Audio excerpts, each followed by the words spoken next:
أعوذ بالله من الشيطان الرجيم بسم الله الرحمن الرحيم كلا بل لا تكرمون اليتيم ولا تحاضون على طعام المسكين وتأكلون التراث أكلا لما وتحبون المال حبا جما كلا إذا دكت الأرض دكا دكا وجاء ربك والملك صفا صفا وجيء يومئذ بجهنم يومئذ يتذكر الإنسان وأنى له الذكرى صدق الله العظيم. الحمد لله رب العالمين والصلاة والسلام على سيد الأنبياء والمرسلين أما بعد أعوذ بالله من الشيطان الرجيم بسم الله الرحمن الرحيم كلا بل لا تكرمون اليتيم ولا تحاضون على طعام المسكين صدق الله العظيم. اللهم صل على محمد وعلى آل محمد وبارك وسلم. رب اشرح لي صدري ويسر لي امري واحلل عقدة من لساني يفقهوا قولي واجعل لي وزيرا من اهلي آمین یا رب العالمین. ناظرین کرام السلام علیکم ورحمۃ اللہ وبرکاتہ. پروگرام بصیرت القرآن میں آپ کو خوش آمدید کہتے ہیں. الحمدللہ آج پروگرام نمبر 1112 آپ کی خدمت پیش کر رہے ہیں. انشاءاللہ آج مطالعہ کریں گے سورۃ الفجر کی آیات 17 تا 23 کا. انہی آیات کی تلاوت کے ذریعے حسب معمول قاری سلمان صاحب نے پروگرام کا باقاعدہ آغاز فرما دیا اور ہمیشہ کی طرح آج ہمارے ساتھ ہمارے نوجوان ساتھی اسٹوڈیوز میں موجود ہیں. انہیں خوش آمدید کہتے ہیں. پروگرام میں شامل کرتے ہیں. السلام علیکم ورحمۃ اللہ وبرکاتہ. وعلیکم السلام ورحمۃ اللہ وبرکاتہ. کیسے بیٹا آپ لوگ؟ الحمدللہ سب خیریت ہے؟ ماشاءاللہ. جی ناظرین کرام سب سے پہلے ہم سب کی ترغیب تشویق و یاد دہانی کے لیے نبی مکرم صلی اللہ علیہ وآلہ وسلم کا ایک مبارک فرمان پیش خدمت ہے. آئیے قرآن کریم سیکھیں. فرمان نبوی صلی اللہ علیہ وآلہ وسلم: جس نے قرآن کریم کے مطابق بات کہی اس نے سچ کہا. جامع ترمذی کی ایک طویل حدیث کا ایک جملہ اور اس کا ہم نے کئی مرتبہ مطالعہ کیا. قرآن اللہ تعالیٰ کا سچا کلام ہے اور اللہ تعالیٰ سے بڑھ کر کس کی بات سچی ہوگی. تو جو قرآن کریم کے مطابق کلام کرے گا اس کی بات بھی سچی بات ہوگی. اللہ تعالیٰ ہمیں توفیق دے کہ ہم اپنے گفتگو میں، اپنے ریفرنسز میں، اپنے کوٹیشنز میں اللہ تعالیٰ کے کلام کا ذکر کرتے رہیں. اس کے بعد چلتے ہیں آج کی زیر مطالعہ آیات کے ترجمے اور مفہوم کی طرف. سورہ فجر آیات 17 تا 23 کا مفہوم و ترجمہ پیش خدمت ہے. ہرگز ایسا نہیں بلکہ تم لوگ یتیم کی عزت نہیں کرتے اور نہ ہی تم مسکینوں کو کھانا کھلانے کی ایک دوسرے کو ترغیب دیتے ہو اور تم وراثت کا مال خوب سمیٹ کر کھا جاتے ہو اور تم مال سے شدید محبت کرتے ہو. ایسا ہرگز نہیں کہ عذاب نہ ہو جب زمین کوٹ کوٹ کر برابر کر دی جائے گی اور آپ کا رب جلوہ فرما ہوگا اور فرشتے قطار بنا کر حاضر ہوں گے اور اس دن جہنم لائی جائے گی. اس دن انسان کو سمجھ آ جائے گی مگر اب اس کے سمجھنے کا کیا فائدہ. یہ سورہ فجر کی آیات 17 تا 23 کا مفہوم و ترجمہ ہے. اس کے بعد ہم چلتے ہیں ربط آیات کی طرف یعنی گزشتہ آیات اور آج کی زیر مطالعہ آیات کا باہمی تعلق. ٹھیک ہے.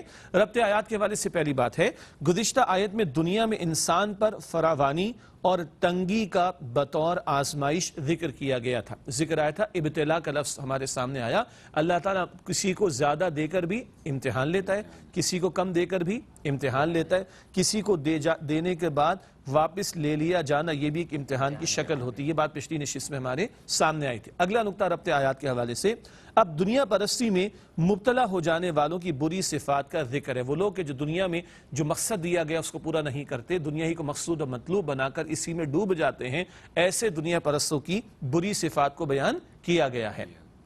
اس کے بعد چلتے ہیں تعارف کی طرف. جو باتیں تفصیل سے ہمارے سامنے تشریح میں آتی ہیں ان کا ایک خلاصہ یا نہیں ایک آؤٹ لائن یا ایک خاکہ پہلے ہمارے سامنے آتا ہے. تعارف کے حوالے سے آج بھی 3 باتیں. پہلی بات اسکرین پر ملاحظہ فرمائیے گا. دنیا پرست لوگ یتیموں کی عزت نہیں کرتے اور نہ ہی مسکین کو کھانا کھلانے کی ترغیب دیتے ہیں، یعنی بنیادی انسانی اخلاقیات بھی ختم ہو جاتی ہیں ان لوگوں میں جن کے سامنے آخرت کی زندگی نہ ہو اور دنیائی کو مطلوب اور مقصود بنا کر بیٹھ جاتے ہیں۔ اگلا نقطہ تعارف کے ذیل میں ہے، روز قیامت زمین کوٹ کوٹ کر ہموار کر دی جائے گی، چٹی فلیٹ کر دی جائے گی اور اسی زمین پر حشر کا میدان برپا بھی ہوگا۔ اس کے بعد تعارف کے دل میں اگلا اور آخری نقطہ ہے، روز قیامت جہنم قریب کر دی جائے گی اور اس دن انسان کو حقیقت سمجھ آ جائے گی مگر اس کا کوئی فائدہ نہ ہوگا۔ کیوں؟ ماننے کا فائدہ آج ہے، کل ماننے کا فائدہ نہیں، عمل کا موقع آج ہے، کل تو نتائج عطا ہوں گے۔ تعارف کے بعد چلتے ہیں تجزیے کی طرف، یعنی جو باتیں تفصیل سے جی نہیں، ہر آیت کا موضوع یا ٹاپک بھول گئے نا، ٹھیک ہے، اسی لیے بار بار یاد دہانی کی ضرورت ہوتی ہے۔ جی ناظرین کرام، تجزیے میں ہر آیت کا ہم ایک ٹاپک آپ کے سامنے رکھتے ہیں جو موضوع اس میں آتا ہے۔ سورہ فجر کی آیات 17 تا 23 کا تجزیہ۔ سب سے پہلے سورہ فجر آیت نمبر 17، کفار یتیم کا اکرام نہیں کرتے، کفار ہوں، دنیا پرست ہوں، ان کا ذکر آ رہا ہے کہ یتیموں کے ساتھ بھلا سلوک نہیں کرتے۔ اگلی آیت آیت نمبر 18، مسکین کو کھانا کھلانے کی ترغیب نہیں دیتے، خود بھی نہیں کھلاتے، کسی دوسرے کو ترغیب بھی نہیں دلاتے۔ اس کے بعد آیت نمبر 19، وراثت کے مال پر قبضہ کر لیتے ہیں۔ یہ تو آج ہمارے معاشرے کی نارمز ہیں، اس پر آگے ہم کلام کریں گے، کس طرح بیٹیوں کا، بہنوں کا حصہ لوگ مار جاتے ہیں، بیوہ بھاوج کا حصہ کھا جاتے ہیں، یتیم بھتیجوں اور یتیم بھتیجیوں کا حصہ ہڑپ کر جاتے ہیں۔ کتنا عام ہے نا ہمارے معاشرے میں، آگے ذکر کیا جائے گا اس کے بارے میں۔ اس کے بعد آیت نمبر 20، مال و دولت سے خوب محبت کرتے ہیں، یہ دنیا پرستوں کا بیان ہے، ادھر دنیا میں ڈوبتے ہیں اور آخرت کو فراموش کر دیتے ہیں۔ پھر آیت نمبر 21، روز قیامت زمین ہموار کر دی جائے گی۔ اس کے بعد آیت نمبر 22، روز قیامت فرشتے صف بستہ کھڑے ہوں گے، صفے بنائے، قطار بنائے کھڑے ہوں گے۔ اور آخر میں آیت نمبر 23، روز قیامت جہنم قریب کر دی جائے گی، اور یہ قریب کیوں کر دی جائے گی؟ تاکہ فیصلہ اور اہل جہنم کو جہنم کے حوالے کر دیا جائے۔ اللہ تعالیٰ جہنم کے عذاب سے ہم سب کی حفاظت فرمائے۔ ناظرین کرام، الحمدللہ زیر مطالعہ آیات کا مفہوم و ترجمہ، ربط آیات، تعارف اور تجزیے کا بیان ہوا مکمل۔ اب وقت ہے آیات کی تشریح کا۔ مطالعہ شروع کرتے ہیں سورہ فجر کی آیت نمبر 17 سے۔ اس مقام پر قرآن حکیم میں ارشاد ہوا، کلا بل لا تکرمون الیتیم۔ اس آیت کا ترجمہ، ہرگز ایسا نہیں بلکہ تم لوگ یتیم کی عزت نہیں کرتے۔ یہ آیت نمبر 17 کا ترجمہ ہے، اور دنیا پرست، اہل باطل اور دنیا ہی کو مقصود بنا کر آخرت کو فراموش کر دینے والے ایسے غافل لوگوں کا کردار بیان ہو رہا ہے۔ تشریح کی طرف چلتے ہیں۔ اس حوالے سے پہلے نقطہ اسکرین پر ملاحظہ فرمائیے گا، دنیا پرستوں کے کردار، ان کے برے اوصاف کا ذکر ہے۔ یاد رہے قرآن حکیم نیک لوگوں کی صفات بھی ذکر کرتا ہے اور برے لوگوں کی صفات کو بھی ذکر کرتا ہے۔ مقصد کیا ہوتا ہے؟ نیک لوگوں کی صفات کو اختیار کیا جائے اور برے لوگوں کی صفات سے اپنے آپ کو بچایا جائے۔ اور یہ قرآن صرف انفارمیشن کے لیے بتا نہیں رہا، بلکہ نیک صفت اور نیک کردار اختیار کرو گے تو کل کامیاب ہوگے، برا کردار اختیار کرو گے تو کل ناکامی کا معاملہ ہوگا۔ تو قرآن حکیم جب یہ صفات ذکر کرے تو انفارمیشن کے لیے نہیں، آج ہوتا ہے نا آرٹیکلز لکھ لیے، پی ایچ ڈی کر لیا، پبلیکیشن چھاپ دی، وہ انفارمیشن کے لیے ہوتی ہیں۔ اللہ تعالیٰ جو کچھ بیان فرمائے صرف انفارمیشن کے لیے نہیں ہے، وہ ایکشن کے لیے ہے، کہ اس سب کچھ کو اپنے عمل میں بھی ٹرانسلیٹ کرنے اور اپنے عمل میں بھی اختیار کرنے کی ضرورت ہے، یعنی نیک اعمال کو اختیار کرنا اور برے اعمال سے اجتناب کرنا۔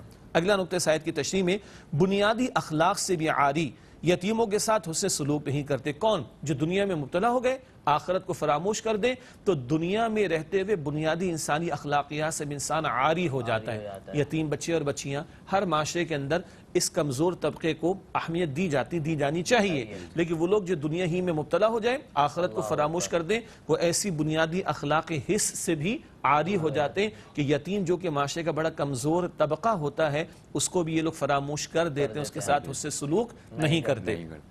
ایک بات نوٹ کیجئے گا، سورہ فجر کی آخری آیات کا مطالعہ کر رہے ہیں، یہی موضوعات جو اگلی 2-3 آیات میں ہیں سورہ ماعون میں ہمارے سامنے آتے، اَرَأَيْتَ الَّذِي يُكَذِّبُ بِالدِّينِ فَذَلِكَ الَّذِي يَدُعُّ الْيَتِيمَ وَلَا يَحُضُّ عَلَى طَعَامِ الْمِسْكِينِ۔ وہی الفاظ ہے نا کہ آپ نے اس شخص کو دیکھا جس نے بدلے کے دن کو جھٹلا دیا، یہ وہ ہے جو یتیم کو دھکے دیتا ہے اور مسکین کو کھانا کھلانے کی ترغیب بھی نہیں دلاتا۔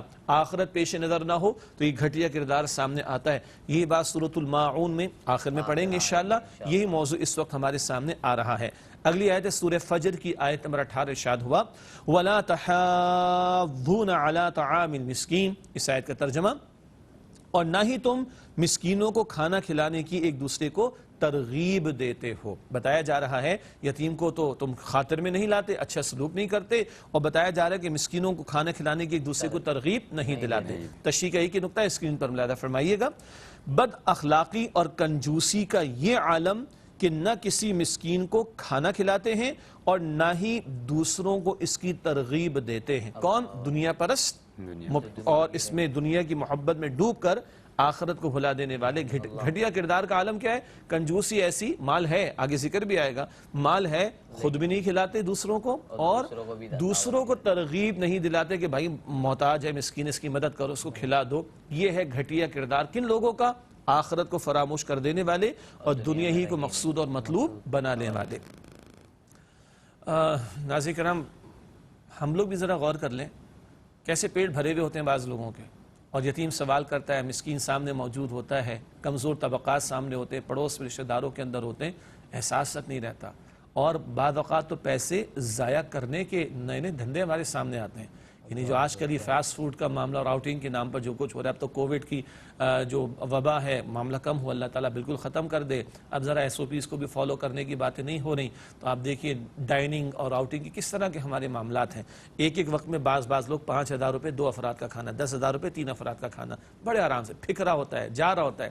شادی بیاہ کے مواقع پر دیکھ لیں، بس اپنی ناک کو سوکھا اور لوچا رکھنے کے لیے کتنا بہا دیا جاتا ہے، اور اپنے خاندان میں یتیم پڑوسی، یتیم بچے ہو سکتے ہیں، بچیاں ہو سکتی ہیں، کوئی بیوہ خاتون ہو سکتی ہے، اپنے پڑوس میں کچھ لوگ ہو سکتے ہیں، اور ان کو ہم جانتے بھی ہیں، مگر وہاں ہمارے ہاتھ نہیں بڑھتے۔ کیا یہ کردار ہمارے معاشرے میں نظر نہیں آ رہا؟ خود تو کھلانا دور کی بات، جو دوسرے کھلا سکتے ہیں، جن کو اللہ نے وسعت عطا فرمائی، ان کو بھی انسپائر نہیں کرتے، ان کو بھی موٹیویٹ نہیں کرتے، ان کو بھی ترغیب نہیں دلاتے کہ یتیم کو یا مسکین کو وہ کھلا لے۔ غور کرنے کی ضرورت ہے۔ یہ قرآن کا پڑھنا پڑھانا یہ صرف اس لیے نہیں کہ میں آپ کے سامنے آ کے پروگرام ایک ڈیلیور کر دوں اور کل جا کے اللہ ہماری حفاظت فرمائے کہ یوٹیوب پر دیکھو کتنے ویوز اس کو مل گئے، استغفر اللہ، اللہ تعالیٰ اس سے ہمیں محفوظ رکھے۔ یہ پہلے میرے لیے پھر آپ کے لیے ثواب ملتا ہے، نو ڈاؤٹ۔ یہ 20 25 30 منٹ کا جو بھی پروگرام ہے، اس کے دوران میں جو بیٹھے ہوئے ہیں، اللہ کے فضل و کرم سے ہمارا وقت صحیح جگہ لگ رہا ہے، لیکن اصل بات کیا ہے؟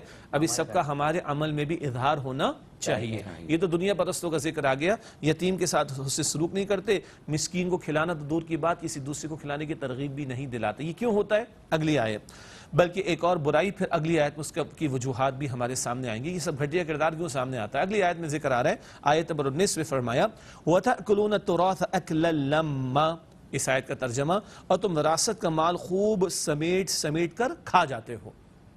یہ زمانے جاہلیت میں بھی تھا، یہ تو قرآن پاک آیا ہے، نبی اکرم علیہ السلام تشریف لائے ہیں، تو قرآن پاک جو نبی اکرم علیہ السلام نے تعلیم عطا فرمائی، وراثت میں کس کا حق بنتا ہے وہ بتا دیا گیا۔ قرآن پاک میں سورہ نساء کی آیت نمبر 11 اور 12 میں بتا دیا گیا، اگر اولاد کا انتقال ہو جائے تو ماں باپ کا حصہ کتنا، ماں باپ کا انتقال ہو جائے تو اولاد کا حصہ کتنا، شوہر کا انتقال ہو جائے تو بیوی کا حصہ کتنا، بیوی کا انتقال ہو جائے تو شوہر کا حصہ کتنا، اور پھر مزید تفصیل آتی بہن بھائیوں کا حصہ اور قریب رشتہ داروں کا حصہ، وصیت کی تعلیم وغیرہ وغیرہ۔ یہ تو قرآن کریم آیا اور نبی اکرم علیہ السلام تشریف لائے تو توجہ دلائی گئی، ورنہ زمانے جاہلیت میں کیا تھا؟ جو طاقتور ہوتا، خاندان میں کسی کا انتقال ہوتا، اس کی جائیداد کو ہڑپ کر جاتا۔ کیا آئیے تشریح کا ایک نقطہ آپ کے سامنے رکھیں۔ تشریح کے حوالے سے ایک ہی نقطہ ہے، ظلم کی انتہا یہ کہ وراثت کے مال میں سے دوسرے وارثوں کو محروم کر کے سارا مال خود کھا جاتے ہیں۔ یہ تو زمانے جاہلیت کے لوگوں کا ذکر تھا نا، وہ جاہل لوگ تھے نا، کیونکہ وحی کی تعلیم ان کے پاس نہیں تھی، اس لیے اس معاشرے کو جاہلیت کا معاشرے کو کہتے تھے، وحی کی تعلیم ابھی موجود نہیں تھی۔ یہ تو وہاں پر عالم تھا کہ کوئی شخص اپنی بیوہ بھاوج کی جائیداد پہ قبضہ کر لے، کوئی چھوٹے بھائی کی جائیداد پہ قبضہ کر لے جبکہ اس کا انتقال ہو گیا، کوئی بھتیج اور بھتیجوں کی جائیداد پہ قبضہ کر لے، ذرا طاقت آئی تو مال ہڑپ کر گئے وراثت کا۔ کیا آج یہ ہمارے نہیں ہو رہا؟ ہمارے معاشرے میں ایسا نہیں ہو رہا؟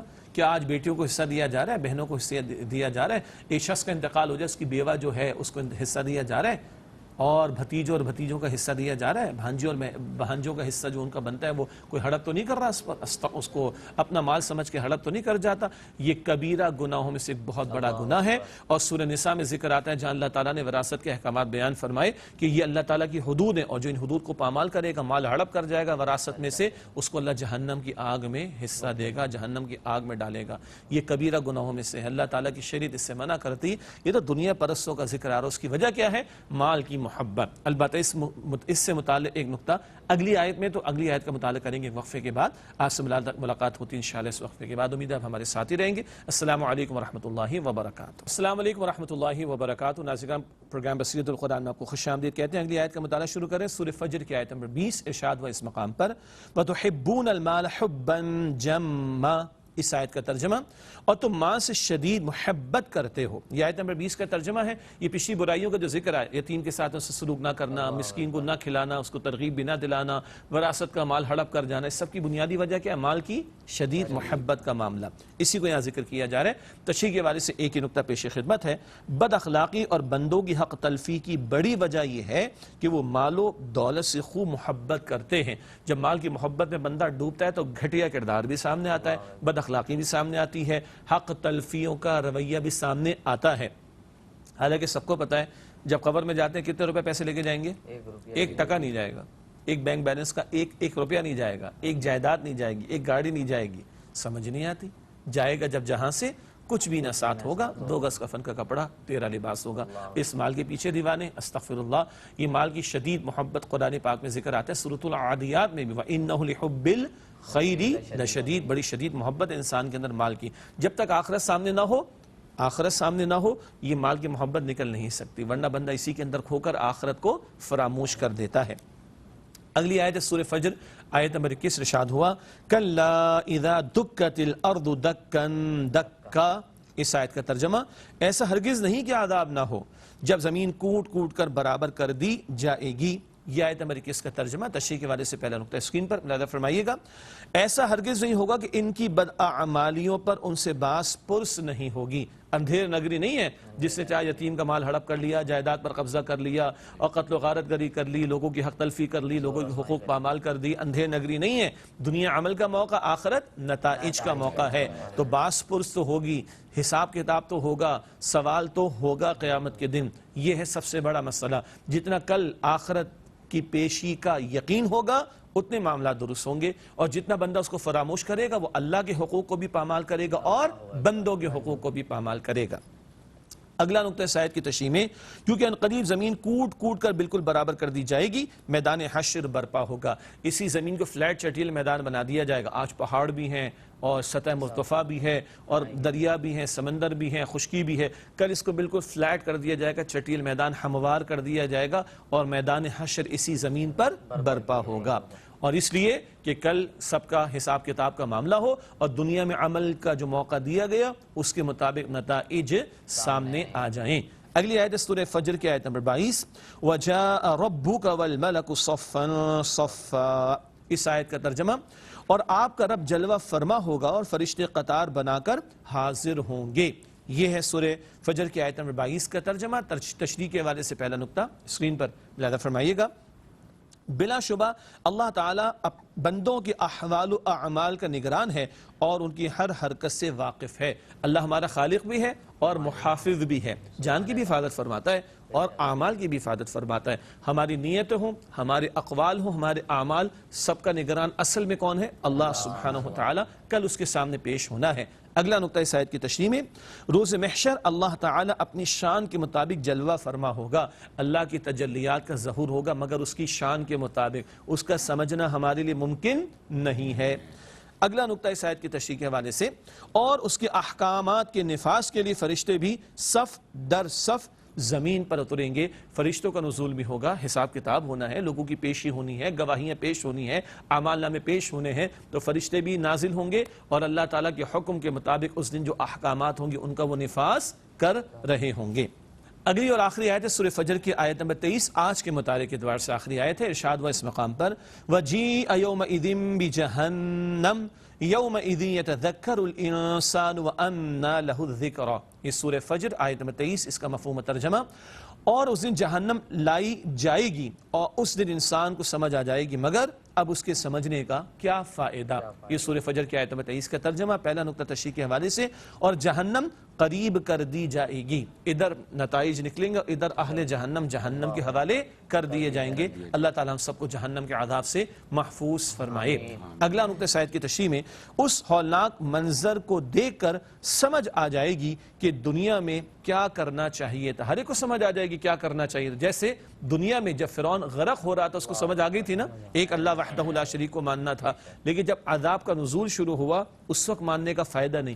ادھر موت آ جائے اور کل قیامت برپا ہو جائے تو ماننے کا کوئی فائدہ نہیں ہے. فائدہ ہے موت کے آنے سے پہلے بندہ حقیقت تسلیم کرے، حق کو قبول کرے، اس کے تقاضوں پر عمل کرے. کل ماننے کا کوئی فائدہ نہیں ہوگا. اگلا اور آخری نقطہ اس آیت کی تشریح میں، لیکن مجرم و کافر انسان کو اب سمجھنے، ماننے اور افسوس کرنے کا کوئی فائدہ نہیں ہوگا. یہ آج ہمیں کیوں بتایا جا رہا ہے؟ الحمدللہ مسلمان ہیں، اللہ کو تو مانتے ہیں، اللہ کی بھی ماننی چاہیے نا. قرآن کریم کو مانتے، قرآن کریم کی بھی ماننی چاہیے. نبی اکرم صلی اللہ علیہ وسلم کو مانتے، ان کی بھی ماننی چاہیے. کل ماننے کا فائدہ نہیں ہوگا. آج مانا تو ہے، قبول کی ہے، اب عمل بھی کرنا ہے. کل میں کہوں کہ اللہ نماز کی کوتاہی ہو گئی، مجھے توفیق دے دے، میں ایک موقع دے دے دوبارہ ادا کر لوں. اللہ تیرے بندوں کے بڑے حقوق پامال کیے، بس مجھے دنیا میں جانے کا موقع دے دے، میں ماں باپ کے ساتھ بھی معاملہ ٹھیک رکھ لوں اور بچوں کے اور بیوی کے ساتھ بھی. کل فائدہ آج مان کر عمل کرنے کا فائدہ ہے. یہ سب سے بڑی وصیت ہے، نصیحت ہے اور ایڈمونیشن ہے اللہ تعالیٰ کی طرف سے، جو بار بار قرآن پاک کی آخری صورتوں میں ہمارے سامنے آ رہی ہے. ناظرین کرام، الحمدللہ آج کی زیر مطالعات کا مطالعہ کسی درجے میں ہوا مکمل. اب وقت ہے سوالات کا. چلتے ہیں ہمارے ساتھیوں کی جانب اور ان سے معلوم کرتے ہیں کہ آج ان کے ذہن میں کیا سوالات اٹھے ہیں. جی بیٹا، پہلا سوال آپ کی طرف سے. میرا آپ سے سوال ہے کہ مسکین کو کھانا کھلانے کے لیے ہمارا دین کیا ترغیب دیتا ہے؟ ماشاءاللہ، بہت پیارا سوال ہے کہ مسکین کو کھانا کھلانے کی ہمارا دین ہمیں کیا ترغیب دیتا ہے. کھانا کھلانا اپنی جگہ دین کی بڑی پیاری تعلیم ہے. اللہ کے پیارے نبی علیہ السلام سے پوچھا گیا، یا رسول اللہ صلی اللہ علیہ وسلم، اچھا اسلام کیا ہے، بہترین اسلام کیا ہے؟ تو آپ نے یہ بھی ارشاد فرمایا، لوگوں کو سلام کرنا اور ان کو کھانا کھلانا. تو یہ ہمارے دین کی ایک بنیادی تعلیم. سورہ دہر کا ہم نے مطالعہ کیا تھا 29 پارے میں، اب تو آخری پارہ ہے. 29 پارے میں سورہ دہر آتی ہے، وہاں جنت والوں کی صفات کے بیان میں یہ ذکر بھی آیا، انما نطعمکم لوجہ اللہ، وہ اللہ کی رضا کی خاطر کھانا کھلاتے ہیں یتیم کو، مسکین کو، قیدیوں کو. تو سورہ دہر 29 پارہ، اہل جنت کی ایک صفت کیا ہے؟ یتیموں کو، مسکینوں کو، قیدیوں کو وہ کھانا کھلاتے ہیں. پھر آپ جانتے ہیں رمضان شریف کا روزہ رکھوایا جاتا ہے، وہ تو فرض ہے، اور نفل روزے بھی بندہ رکھتا ہے تاکہ ہم بھی بھوک سے گزرے اور ہمیں پتہ چلے کہ بھوک انسان کو کس طرح ستاتی ہے. پھر اللہ کے پیارے نبی علیہ السلام نے فرمایا، اللہ تعالیٰ یوں ارشاد فرمائے گا قیامت کے دن، اے میرے بندے میں بھوکا تھا تو نے مجھے کھانا نہیں کھلایا. اللہ اکبر، عجیب بات. اس کے نے تفصیل حدیث میں. تو بندہ کہے گا، اللہ تو رب ہے، تجھے بھوک سے کیا تعلق؟ اللہ تعالیٰ فرمایا کہ نہیں، میرا فلاں بندہ بھوکا تھا، اگر تو اسے کھلاتا تو مجھے پا لیتا، میری رضا تجھے حاصل ہو جاتی. اسی طرح بندہ زکوٰۃ نکالتا ہے نا، جو لوگ بھی صاحب نصاب ہوں گے زکوٰۃ دینی ہوتی. کن کے لیے؟ انما الصدقات للفقراء والمساکین. جو زکوٰۃ ہے، جو فرض زکوٰۃ ہے، اس میں حصہ فقراء کے لیے بھی اور مسکینوں کے لیے بھی ہے. تو کہیں تو اللہ نے زکوٰۃ فرض جو ہے اس میں ایک حصہ مسکینوں کا رکھ دیا، کبھی ترغیب و تشویق دلائی، کبھی اللہ کے پیارے نبی علیہ السلام اس کو بہترین اسلام قرار دے رہے ہیں، کبھی اللہ تعالیٰ اس کو جنت والوں کی صفت قرار دے رہا ہے. اور جو غافل ہوتے ہیں ان کی صفت کیا ہوتی ہے؟ وہ نہ خود کھلاتے نہ دوسروں کو کھلانے کی ترغیب دلاتے. جی بیٹا، آپ کا سوال. میرا آپ سے یہ سوال ہے کہ آپ نے کہا کہ ہمیں یتیموں اور مسکینوں کی مدد کرنی چاہیے، تو ہم تو اسٹوڈنٹ ہیں، تو ہم کس طرح مدد کریں؟ ہاں، بڑا انٹرسٹنگ سوال ہے. ہم تو اسٹوڈنٹ، ہم کیسے دوسروں کی مدد کریں؟ وہ بھائی اسٹوڈنٹ بھی جو ہوتے ہیں نا، کھاتے پیتے تو ہے نا، آؤٹنگ بھی کرتے ہیں، ہم بھی کرتے رہے. اب آپ لوگ ماشاءاللہ اس ایج کے اندر ہیں، تو کبھی بیٹا ایسا ہوتا ہے کہ ہمیں پتہ ہوتا ہے ہمارے محلے میں کسی گھر کے بارے میں، ٹھیک ہے؟ تو ایک اچھا کام کیا ہوتا ہے کہ بعض اسٹوڈنٹ یہ کرتے ہیں، اب میں یہ نہیں پوچھوں گا آپ کی پاکٹ منی کتنی ہے، لیکن تھوڑی بہت تو ہوتی ہے نا. تو اگر 8-10 دوست یا 4-5 دوست مل کر یہ طے کر لیں، یار پورا مہینہ تو پاکٹ منی ملتی ہے نا، اور کوئی ہفتے میں 2 دفعہ، کوئی ہفتے میں 1 دفعہ باہر آؤٹنگ میں، بس زیادہ آؤٹنگ نہیں ہونی چاہیے. گھر کے کھانے کی جو برکت ہے بیٹا وہ باہر کے کھانے میں نہیں ہوتی، ٹھیک ہے؟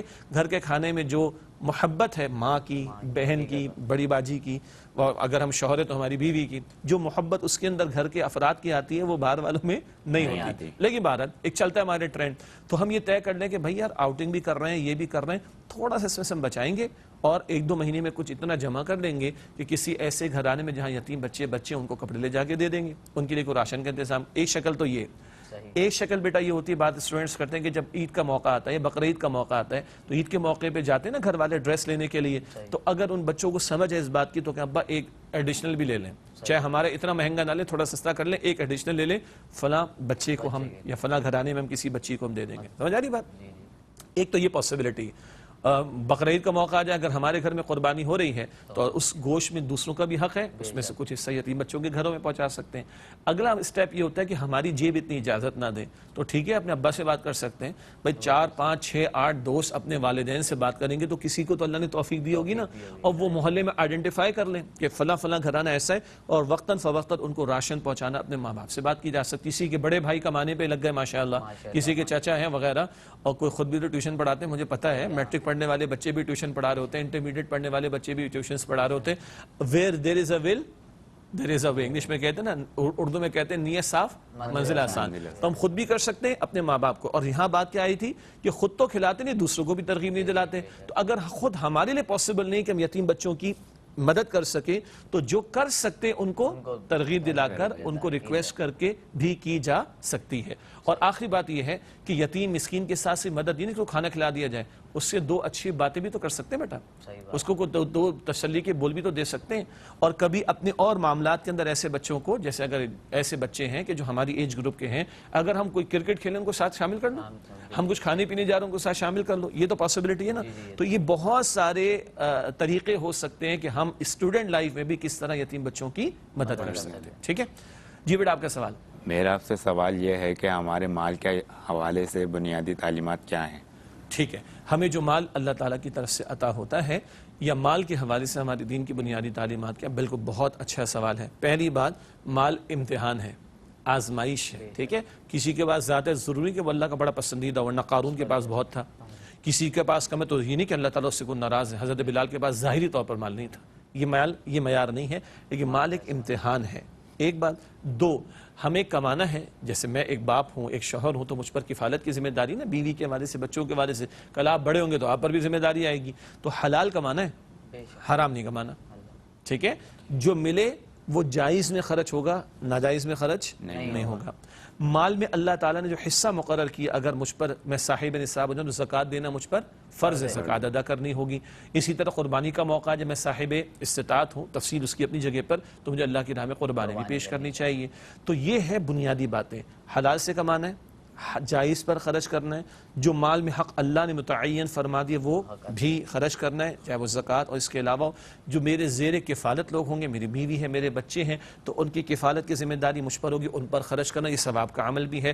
اور حرام سے اور ناجائز ذریعے آمدن سے بھی بچنا ہے، اور گناہ کے کاموں میں مال خرچ ہو اس سے بھی اپنے آپ کو بچانا۔ اور آخری بات کیا ہے، ہم نبی مکرم علیہ الصلوۃ والسلام کے امتی ہیں، اور امت والا کام آج ہماری ذمہ ہے، دین کی دعوت، دین کے نفاذ کی جد و جہد، اس حوالے سے بھی ہمارا مال خرچ ہونا چاہیے، اس کی بھی توجہ رہے۔ ٹھیک ہے بیٹا۔